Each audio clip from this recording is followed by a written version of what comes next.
नमस्कार, स्वागत है आप सभी का डीडी न्यूज़ के इस खास बुलेटिन एक्सप्रेस 100 में, जहां हम आपके लिए लेकर आते हैं विभिन्न क्षेत्रों की खबरें फटाफट अंदाज में। तो आइए शुरुआत करते हैं और देखते हैं क्या कुछ खबरें आज दिन भर हुई। बांग्लादेश में हिंसा के बीच शेख हसीना ने देश छोड़ा। गुस्साई भीड़ ने गृह मंत्री के घर और आवामी लीग के दफ्तर में आग लगाई। रविवार को भड़की हिंसा के बाद प्रधानमंत्री शेख हसीना ने सोमवार को इस्तीफा दे दिया। शेख हसीना ढाका पैलेस को छोड़कर किसी सुरक्षित जगह के लिए रवाना हो गई।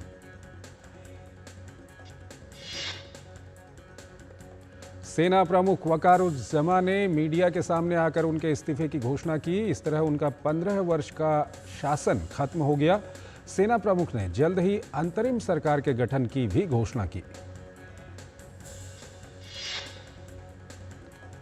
सेना प्रमुख की इस घोषणा के बाद प्रधानमंत्री आवास के बाहर खड़े लोगों ने विक्ट्री साइन दिखाकर अपनी जीत का जश्न मनाया। सैकड़ों प्रदर्शनकारी प्रधानमंत्री आवास में घुस गए थे। तस्वीरों में प्रदर्शनकारियों को प्रधानमंत्री आवास का सामान उठाकर ले जाते हुए देखा जा सकता है। हालांकि इससे पहले शेख हसीना सेना के हेलीकॉप्टर से अपने परिवार के साथ किसी सुरक्षित स्थान पर जा चुकी थी। सेना प्रमुख ने अलग अलग राजनीतिक दलों से मुलाकात की। उन्होंने प्रदर्शनकारी छात्रों से घर लौट जाने की अपील की। प्रदर्शनकारियों ने आम लोगों से लॉन्ग मार्च टू ढाका का आह्वान किया था। दरअसल एक दिन पहले ही प्रधानमंत्री शेख हसीना के इस्तीफे की मांग कर रहे प्रदर्शनकारियों और सत्तारूढ़ दल के समर्थकों के बीच अलग अलग हिस्सों में हिंसक झड़प हुई, जिसमें 100 से अधिक लोगों की मौत हो गई थी। सभी बड़े शहरों में लाखों की तादाद में लोग शेख हसीना के इस्तीफे की मांग करते हुए सड़कों पर उतर आए। राजधानी ढाका पर प्रदर्शनकारियों ने पूरी तरह कब्जा कर लिया। सरकार ने रविवार की शाम से ही कर्फ्यू लगाने का आदेश दिया, लेकिन लोगों पर इसका कोई असर नहीं दिखाई दिया। उल्टे प्रदर्शनकारियों ने नागरिक सविनय अवज्ञा का ऐलान कर दिया। प्रदर्शनकारियों ने आंदोलन तेज करने का ऐलान करते हुए सरकार को बिजली का बिल टैक्स देने से मना कर दिया था। सरकार ने भी अपने खिलाफ सविनय अवज्ञा आंदोलन से निपटने के लिए सोमवार से 3 दिन की छुट्टी की घोषणा की थी। सुरक्षा मामलों पर केंद्रीय मंत्रिमंडल की बैठक हुई। इस बैठक में रक्षा मंत्री राजनाथ सिंह, गृह मंत्री अमित शाह, विदेश मंत्री डॉक्टर एस जयशंकर समेत कई वरिष्ठ मंत्री उपस्थित थे। बैठक में प्रधानमंत्री नरेंद्र मोदी को बांग्लादेश के हालात से अवगत कराया गया। संसद के दोनों सदनों में कई महत्वपूर्ण विधायी कामकाज देखने को मिले। लोकसभा में गोवा विधानसभा में अनुसूचित जनजातियों के आरक्षण से जुड़ा बिल पेश किया गया। इस बिल को 16 मार्च को कैबिनेट की मंजूरी मिली थी। पेट्रोलियम एवं प्राकृतिक गैस मंत्री हरदीप सिंह पुरी ने राज्यसभा में तेल क्षेत्र विनिमय और विकास संशोधन बिल को सदन के पटल पर रखा। राज्यसभा में कृषि मंत्रालय के कार्यकारण पर हुई चर्चा का उत्तर देते हुए कृषि मंत्री शिवराज सिंह चौहान ने किसानों के मुद्दे पर राजनीति करने के लिए कांग्रेस पार्टी और नेता विपक्ष राहुल गांधी की आलोचना की। संसद भवन परिसर के बाहर सत्ता और विपक्ष के बीच बयानबाजी का दौर जारी रहा। वक्फ बोर्ड में संशोधन से जुड़े बिल के जल्द संसद में पेश होने की चर्चाओं पर सत्ता और विपक्ष के नेताओं ने एक दूसरे पर खूब निशाना साधा। लोकसभा में प्रश्नकाल में सहारा इंडिया में निवेशकों के फंसे रुपये की वापसी से जुड़े सवाल का वित्त मंत्री निर्मला सीतारमण ने विस्तार से जवाब दिया। वित्त मंत्री ने बताया कि सहारा इंडिया में निवेशकों के फंसे पैसे की वापसी के लिए उचित कदम उठाया जा रहा है। केंद्रीय शहरी विकास मंत्री मनोहर लाल खट्टर ने एक सवाल के जवाब में बताया कि स्मार्ट सिटी योजना 100 शहरों तक ही सीमित है और 2025 तक पूरा कर लिया जाएगा। उन्होंने बताया कि इस पर 46,000 करोड़ रुपए खर्च हो चुके हैं। लोकसभा में शून्यकाल के बाद में स्वास्थ्य मंत्रालय की अनुदान मांगों पर हुई चर्चा पर स्वास्थ्य मंत्री जेपी नड्डा ने जवाब दिया। केंद्रीय मंत्री ने बताया कि 2014 के बाद स्वास्थ्य सुविधाओं में देश में काफ़ी विस्तार हुआ है और बजट आवंटन भी स्वास्थ्य क्षेत्र को काफ़ी बढ़ा है। लोकसभा में मत्स्य पालन मंत्रालय की अनुदान मांगों पर भी चर्चा हुई, जबकि राज्यसभा में नवीन और नवीकरणीय मंत्रालय के कामकाज पर चर्चा आगे बढ़ाई गई। प्रधानमंत्री नरेंद्र मोदी ने संसद भवन स्थित अपने कक्ष में ओडिशा के भाजपा सांसदों से मुलाकात की। प्रधानमंत्री ने उनके निर्वाचन क्षेत्र के बजट के बारे में जानकारी ली।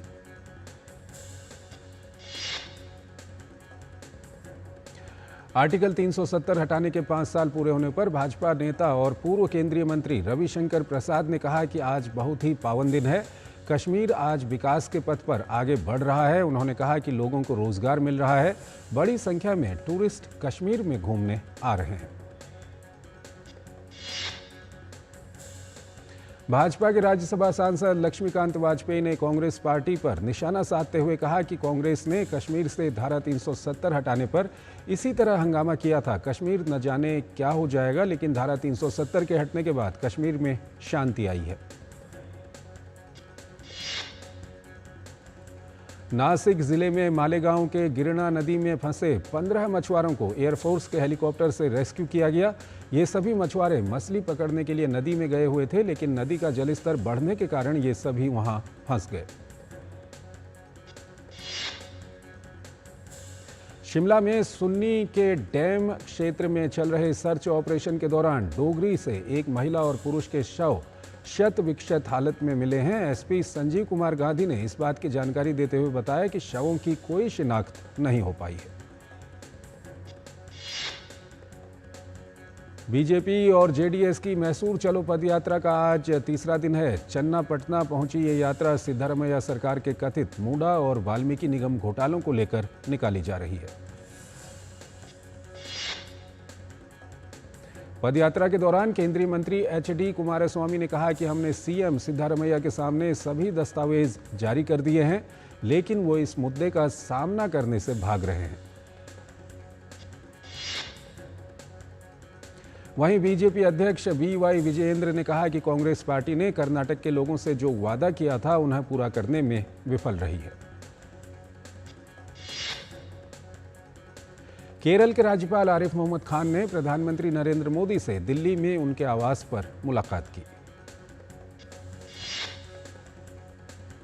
दिल्ली नगर निगम में एल्डरमैन को उपराज्यपाल द्वारा नियुक्त करने के सुप्रीम कोर्ट के फैसले का भाजपा के दिल्ली प्रदेश अध्यक्ष वीरेंद्र सचदेवा ने स्वागत किया है। उन्होंने आम आदमी पार्टी और संजय सिंह पर निशाना साधते हुए संजय सिंह के बयान को निंदनीय बताया। बीजेपी सांसद मनोज तिवारी ने कोर्ट के फैसले पर कहा कि आम आदमी पार्टी को अब प्रायश्चित करना चाहिए। सुप्रीम कोर्ट ने कहा कि एलजी को एल्डरमैन की नियुक्ति का हक है।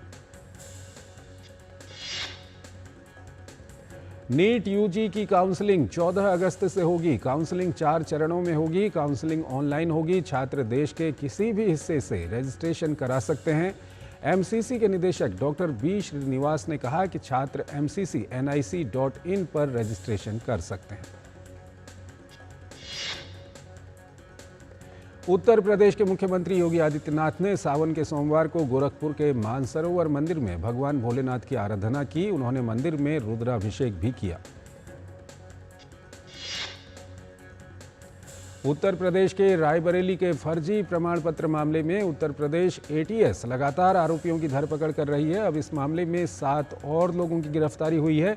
पकड़े गए आरोपी फर्जी जन्म प्रमाण पत्र और आधार कार्ड बनाने का काम करते थे। पर्यावरण, वन एवं जलवायु परिवर्तन मंत्री भूपेंद्र यादव ने वायनाड भूस्खलन के लिए प्रकृति के दोहन को जिम्मेदार ठहराया। उन्होंने कहा कि राज्य सरकार के संरक्षण में जो अवैध बस्तियां बनी हैं उनके बारे में राज्य सरकार को कुछ कदम उठाने चाहिए। जम्मू कश्मीर के उपराज्यपाल मनोज सिन्हा ने 500 किसान सेवा केंद्रों की शुरुआत की है, जो खेती और उससे जुड़ी गतिविधियों के लिए किसानों को सहायता प्रदान करेंगे। इन सेवा केंद्रों को किसान खिदमत घर का नाम दिया गया है। उपराज्यपाल मनोज सिन्हा ने 500 किसान खिदमत घर समर्पित करते हुए खुशी जाहिर की। उन्होंने कहा कि खिदमत घर वन स्टॉप सेवा केंद्र के रूप में काम करेंगे। इस पहल का उद्देश्य केंद्र में 13 लाख किसान परिवारों को सशक्त बनाना है। बरेली के सुभाष नगर थाना क्षेत्र की रहने वाली एक नाबालिग किशोरी के धर्मांतरण एवं शारीरिक शोषण करने वाले सलमान को पुलिस ने 2.5 महीने बाद गिरफ्तार कर जेल भेज दिया है। सलमान पर मुकदमे में अपहरण, दुष्कर्म, पॉक्सो एक्ट और धर्म परिवर्तन की धाराएं दर्ज की गई हैं।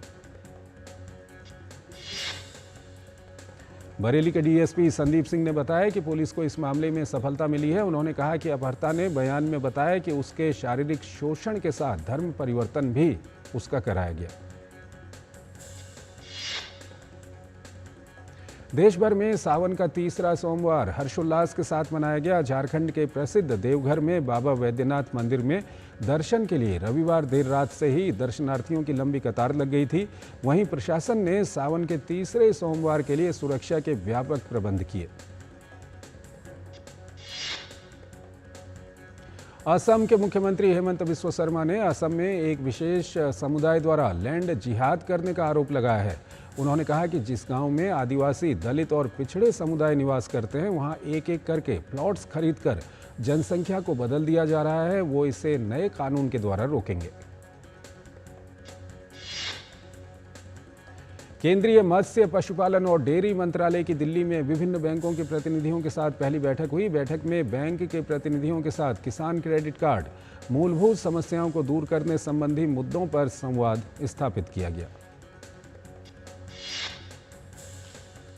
अयोध्या रेप पीड़िता को बेहतर इलाज के लिए लखनऊ के क्वीन मैरी अस्पताल में भर्ती कराया गया है। दरअसल अयोध्या जिला महिला अस्पताल में बेहतर सुविधाएं न होने की वजह से पीड़िता को बेहतर इलाज के लिए रेफर किया गया। जयपुर के सरकारी स्कूलों में जम्मू कश्मीर से अनुच्छेद 370 को निरस्त करने का अध्याय पढ़ाया गया। राज्य सरकार ने इस दिन को स्वर्ण मुकुट मस्तक दिवस के रूप में मनाया। छत्तीसगढ़ के मुख्यमंत्री विष्णुदेव साय ने कबीरधाम जिले के भोरमदेव में शिव भक्तों पर हेलीकॉप्टर से पुष्प वर्षा की। ये पहली बार है जब प्रदेश के मुख्यमंत्री ने कांवड़ियों पर पुष्प वर्षा कर उनका स्वागत किया। कर्नाटक में जेडीएस कार्यकर्ताओं ने कर्नाटक के रायचूर में यादगिरी जिले में पीएसआई परशुराम की मौत के मामले में परिवार वालों से मुलाकात की। साथ ही परिवार के सदस्यों के प्रति संवेदना व्यक्त की। केरल के वायनाड भूस्खलन में जान गंवाने वाले अज्ञात लोगों के पार्थिव शरीरों का सामूहिक अंतिम संस्कार पुथुमाला में जिला प्रशासन द्वारा किया गया है। केंद्रीय कृषि राज्य मंत्री भागीरथ चौधरी ने फिक्की एग्री स्टार्टअप समिट में हिस्सा लिया। इस दौरान उन्होंने कृषि तकनीक क्षेत्र में उत्कृष्ट प्रदर्शन करने के लिए 5 श्रेणियों में 14 स्टार्टअप्स को फिक्की एग्री स्टार्टअप पुरस्कार बांटे। दिल्ली हाईकोर्ट ने अरविंद केजरीवाल को शराब घोटाले से जुड़े सीबीआई के मामले में नियमित जमानत देने से इनकार किया। कोर्ट ने केजरीवाल को जमानत के लिए निचली अदालत जाने को कहा। हाईकोर्ट ने कहा कि ऐसा नहीं कहा जा सकता कि सीबीआई द्वारा केजरीवाल की गिरफ्तारी का कोई आधार नहीं था। पश्चिम बंगाल सरकार को मुस्लिमों समेत 77 जातियों को ओबीसी श्रेणी में शामिल करने वाले मामले में सुप्रीम कोर्ट से कोई राहत नहीं मिली है। सुप्रीम कोर्ट ने पश्चिम बंगाल सरकार से 1 सप्ताह के भीतर 77 समुदायों को ओबीसी सूची में शामिल करने से पहले जानकारी देने को कहा है। दिल्ली सरकार द्वारा मानसिक रूप से कमजोर बच्चों के लिए चलाए जा रहे आशा किरण सेंटर में 14 बच्चों की मौत के मामले में हाईकोर्ट सख्त रवैया अपना रहा है। हाईकोर्ट के कार्यवाहक चीफ जस्टिस ने सुनवाई के दौरान कहा कि 1 महीने में इतनी मौतें केवल संयोग नहीं हो सकती। सुप्रीम कोर्ट ने दिल्ली में कोचिंग सेंटर की हालत पर स्वतः संज्ञान लिया है। इस मामले में अदालत ने एमसीडी, दिल्ली सरकार और केंद्र सरकार को नोटिस जारी किया। कलकत्ता हाईकोर्ट के 9 अतिरिक्त जजों का कार्यकाल 1 साल के लिए बढ़ाया गया। सुप्रीम कोर्ट कॉलेजियम की सिफारिश को केंद्र ने स्वीकार कर लिया। अमेरिका में मंदी की आहट के बाद दुनिया भर के बाजारों में खलबली मची हुई है। वैश्विक स्तर पर आज कई शेयर बाजारों में 10% तक की गिरावट देखने को मिली। जापानी शेयर मार्केट निक्के इंडेक्स में 1987 के बाद अब तक की सबसे बड़ी गिरावट दर्ज की गई। निक्के भारी बिकवाली के कारण 12% से अधिक लुढ़क गया। 4 साल में पहली बार दक्षिण कोरियाई शेयर बाजार में ट्रेडिंग पर अंकुश लगाना पड़ा। दक्षिण कोरिया में स्थानीय शेयर बाजार कोस्पी को कई मिनटों तक बंद करना पड़ा। ताइवान के वेटेड और चीन के शंघाई कंपोजिट का भी रहा लगभग यही हाल। वेटेड में 9%, जबकि शंघाई कंपोजिट में करीब 2% की गिरावट दर्ज की गई। अमेरिका में कमजोर विनिर्माण डेटा के कारण वॉल स्ट्रीट के शेयर पिछले कुछ दिनों में बुरी तरह प्रभावित हुए हैं। साथ ही अमेरिका में बढ़ी बेरोजगारी पर जारी डेटा के बाद जताई जा रही है मंदी की आशंका। अमेरिका में बेरोजगारी पर जारी की गई एक रिपोर्ट के अनुसार पिछले 6 महीने में केवल 1,14,000 नौकरियां ही पैदा हो पाई, जो अनुमान से करीब 35% कम है। इतनी कम नौकरियां पैदा होने के कारण अमेरिका में बेरोजगारी दर का आंकड़ा 4.3% को पार कर गया। यह आंकड़ा कोरोना महामारी की तुलना में भी अधिक है। भारतीय शेयर बाजार में सेंसेक्स में देखने को मिली 2.74% की गिरावट। 2,222 अंक गिरकर 78,759 पर बंद हुआ सेंसेक्स की तरह निफ्टी में भी देखने को मिली बड़ी गिरावट। 662 अंक गिरकर 24,055 पर बंद हुआ निफ्टी। अमेरिकी डॉलर के मुकाबले 31 पैसे टूटकर 84.03 पर बंद हुआ रुपया। वैश्विक बाजारों में बिकवाली को बताया जा रहा है इसके लिए जिम्मेदार। आरबीआई ने बैंकों और अन्य वित्तीय संस्थानों के लिए कर्ज से जुड़े मॉडल जोखिम प्रबंधन को लेकर रूपरेखा का प्रस्ताव किया है। इस पहल का मकसद क्षेत्र में सूझबूझ और मजबूती सुनिश्चित करना है। देश की सबसे बड़ी बीमा कंपनी एलआईसी ने 2024-25 की पहली तिमाही में 17,000 करोड़ रुपए के शेयर खरीदे। इससे पहले एलआईसी ने जनवरी-मार्च तिमाही में 44,500 करोड़ रुपए के शेयर खरीदे थे। पर्यटन मंत्रालय के मुताबिक 2024 के पहले 5 महीनों में विदेशी पर्यटकों के आगमन में 9.1% की वृद्धि दर्ज की गई है। 2023 में इसी दौरान भारत आए करीब 37 लाख पर्यटकों के मुकाबले 2024 में 40 लाख ज्यादा पर्यटक भारत घूमने आए। साथ ही इस दौरान विदेशी मुद्रा आय में 22% से अधिक की बढ़ोतरी देखने को मिली। बीते मई महीने में भारत आने वाले विदेशी पर्यटकों की संख्या 6 लाख दर्ज की गई। सांख्यिकी एवं कार्यक्रम कार्यान्वयन मंत्रालय ने ई सांख्यिकी पोर्टल का किया शुभारंभ। आधिकारिक आंकड़ों के प्रसार में आसानी के लिए एक व्यापक डेटा प्रबंधन और साझाकरण प्रणाली बनाने में होगा मददगार। भारत ने जापान, दक्षिण कोरिया और यूएई के नागरिकों के लिए पर्यटन, व्यापार सम्मेलन और चिकित्सा प्रायोजनों के लिए वीजा ऑन अराइवल की सुविधा उपलब्ध करा दी है। इन देशों के नागरिक भारत के 6 हवाई अड्डों पर इसका लाभ उठा सकेंगे। सरकारी आंकड़ों के मुताबिक कौशल भारत मिशन के तहत विभिन्न योजनाओं के अंतर्गत करोड़ों लाभार्थियों को प्रशिक्षित किया जा चुका है। इनमें प्रधानमंत्री कौशल विकास योजना के तहत 1 करोड़ 48 लाख से ज्यादा लोगों को लाभ मिला है। वाहन कलपुर्जे बनाने वाली company Motherson Sumi wiring India limited का जून तिमाही का शुद्ध मुनाफा 21% बढ़कर 148 करोड़ रुपए हो गया। पिछले वित्त वर्ष की समान तिमाही में कंपनी 123 करोड़ रुपए का शुद्ध मुनाफा कमा चुकी थी। ब्रिटेन में जारी हिंसा थमने का नाम नहीं ले रही है। प्रदर्शनकारियों ने कई शहरों में उत्पात मचाया और पुलिस के साथ भी हिंसक झड़प की। अब तक करीब 150 प्रदर्शनकारियों को गिरफ्तार किया जा चुका है। ब्रिटेन के प्रधानमंत्री कीर स्टारमर ने प्रदर्शन करते हुए इसे संगठित हिंसा और अपराध कहा है। प्रधानमंत्री ने वीडियो मैसेज जारी करके हिंसा और दंगों में शामिल लोगों को कड़ी चेतावनी दी। प्रधानमंत्री ने कहा कि हिंसा में प्रत्यक्ष या अप्रत्यक्ष रूप से शामिल होने वाले व्यक्तियों पर सख्त कार्रवाई की जाएगी। वेनेजुएला के विपक्ष के प्रति अपना समर्थन दिखाने और देश के राष्ट्रपति चुनाव परिणाम के खिलाफ मैक्सिकन लोगों ने संयुक्त राज्य अमेरिका के साथ उत्तरी सीमा पर रैली निकाली। मैक्सिकन प्रदर्शनकारियों ने मादुरो चले जाओ लिखे बैनर पकड़े हुए थे। वेनेजुएला आजाद हो के नारे लगा रहे थे। जॉर्डन के विदेश मंत्री अयमान सफादी ने ईरान की अपनी यात्रा का समापन हिंसा में वृद्धि को रोकने और क्षेत्र को शांति, सुरक्षा और स्थिरता में रहने में सक्षम बनाने की अपील के साथ किया। अमेरिका में राष्ट्रपति पद के उम्मीदवारों को आमतौर पर अपने रनिंग मेट चुनने में महीनों लग जाते हैं, लेकिन उपराष्ट्रपति कमला हैरिस को कुछ हफ्तों के भीतर ही अपनी तलाश पूरी करनी पड़ी है। अफ्रीकी देश माली ने यूक्रेन से अपने राजनयिक रिश्ते तोड़ लिए हैं। यूक्रेन के एक सैन्य अधिकारी ने कहा था कि पिछले महीने अल्जीरिया की सीमा के नजदीक हुई लड़ाई के दौरान उसने दखल दिया था। लड़ाई में माली के तुआरेग विद्रोही समूह ने माली के कई सैनिकों और वैगनर ग्रुप के लड़ाकों को मार डाला था। माली के एक शीर्ष सैन्य अधिकारी कर्नल अब्दुल्लाई माइगा ने कहा कि उनकी सरकार ये सुनकर सदमे में है कि यूक्रेन ने विद्रोहियों की सूचनाएं मुहैया कराई।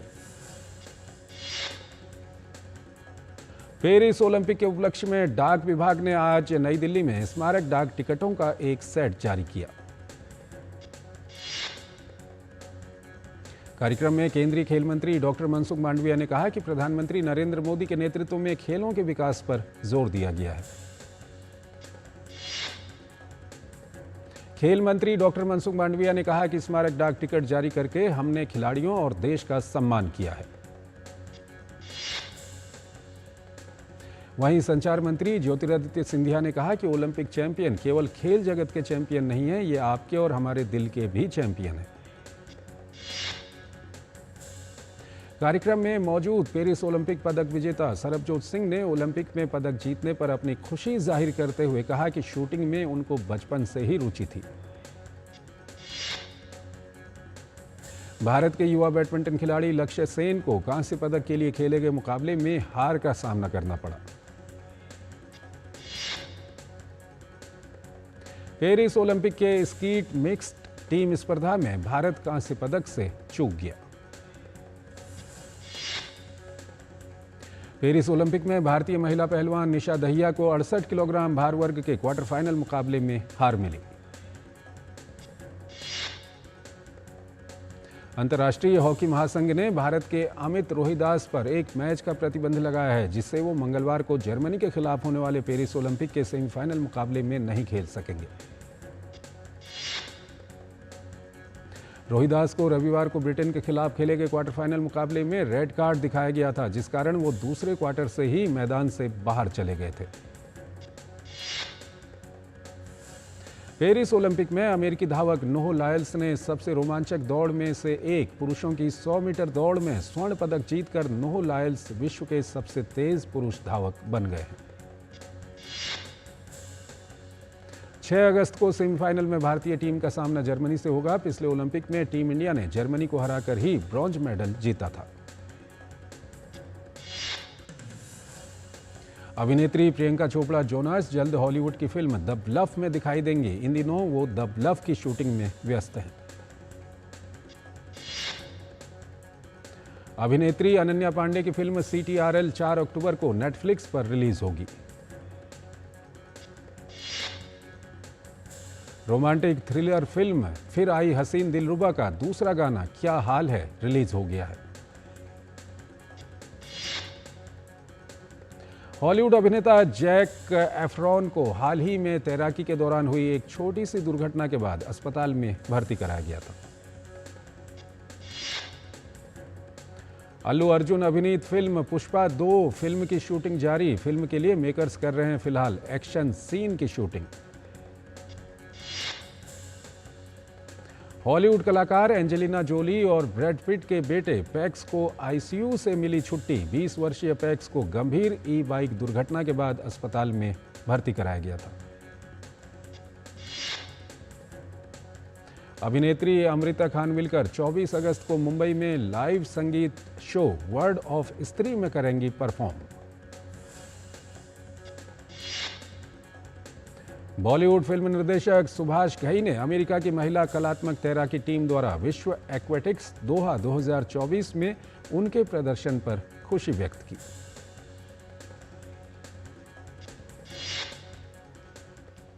तो एक्सप्रेस न्यूज़ में फिलहाल इतना ही। आप हमारी पूरी टीम को इजाज़त दीजिए। नमस्कार।